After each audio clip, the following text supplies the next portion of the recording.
আজকের বিরাট high voltage match 21শে April 2024-এ অনুষ্ঠিত IPL 2024-এর 31তম ম্যাচে সানরাইজ হায়দ্রাবাদ দিল্লি ক্যাপিটালসকে 47 রানে পরাজিত করে।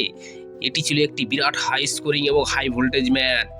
বিরাট খেলা। আমরা জানি সানরাইজ হায়দ্রাবাদ মানে 250 পার, তো প্রায় 20 ওভারে 242 রান করে অভিষেক শর্মা প্রথমে ব্যাট করে বিশাল স্কোর খাড়া করে।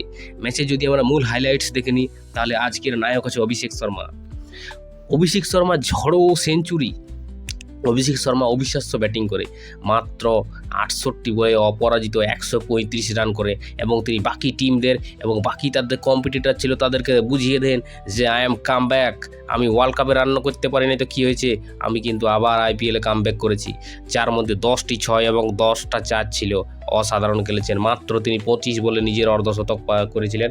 এবং যদি আজকে আমরা হায়দ্রাবাদের বিশাল স্কোর নিয়ে কথা বলি, তাহলে 20 ওভারে 2 উইকেট 242 রান করে বিশাল রানের সংগ্রহ টার্গেট দেয়। এটি ছিল চলতি আইপিএলের অন্যতম বড় স্কোর। Hyderabad, the king of IPL Hyderabad. Delhi ক্যাপিটালসের যদি আমরা আজকে লড়াই দেখি, রান তাড়া করতে দিল্লি ক্যাপিটালস হয়ে নীতিশ রানা লড়াই করে চেষ্টা করে, নীতিশ রানা 50 করে, তবে হায়দ্রাবাদের বোলিংয়ের সামনে নির্ধারিত ওভারে জয়ের লক্ষ্যমাত্রা পার করতে পারেনি দিল্লি ক্যাপিটালস। নীতিশ রানা সত্যি 30 বলে 57 রানের একটা ভালো ইনিংস খেলেন।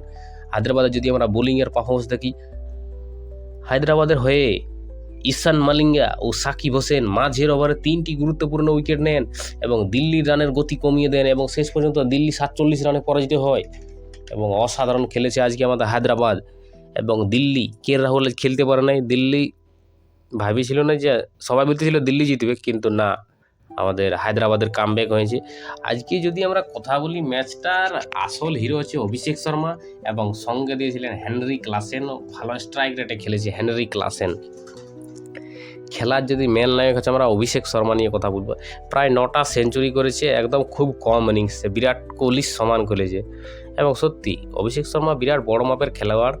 হয়তো তিনি পারে নাই, এই ওয়ার্ল্ড কাপে খেলতে পারে নাই, কিন্তু ফাইনালে খেলেছে। মানে হায়দ্রাবাদের বোলিং সব একদম ঝাক্কাস খেলছে। ঈশান মালিঙ্গা 3টা উইকেট নিয়েছেন, তারপরে সাকিব হোসেন কে না উইকেট নিয়েছে।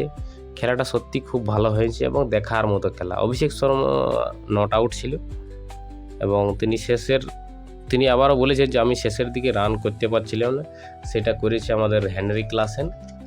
আজকের যদি ম্যাচ নিয়ে আবার ডিটেলসে যদি বলতে চাই, তাহলে হায়দ্রাবাদের যে বোলিং অ্যাটাক, সেটাও কিন্তু কামব্যাক করেছে। নতুন বোলার সাকিব হোসেন, ঈশান মালিঙ্গা, প্রফুল হিঙ্গে, এমন কি বোলার নাই হায়দ্রাবাদে। এবং হায়দ্রাবাদ বোলিং ব্যাটিং সব দিক দিয়ে ঈশান কিষান ভালো ক্যাপ্টেন্সি করছে। আমরা জানি প্যাট কামিন্স কে যেন চোটের জন্য আসতে পারবে না নয়, কিন্তু ঈশান কিষান খেলছেও ভালো। ওয়ার্ল্ড কাপ কামব্যাক, তা আশা করি টপ 3-তে জায়গা করে নিয়েছে এখন হায়দ্রাবাদ, তো কামব্যাক করবে অবশ্যই। এবং আমরা টপ 2-1-এ দেখতে চাই হায়দ্রাবাদকে।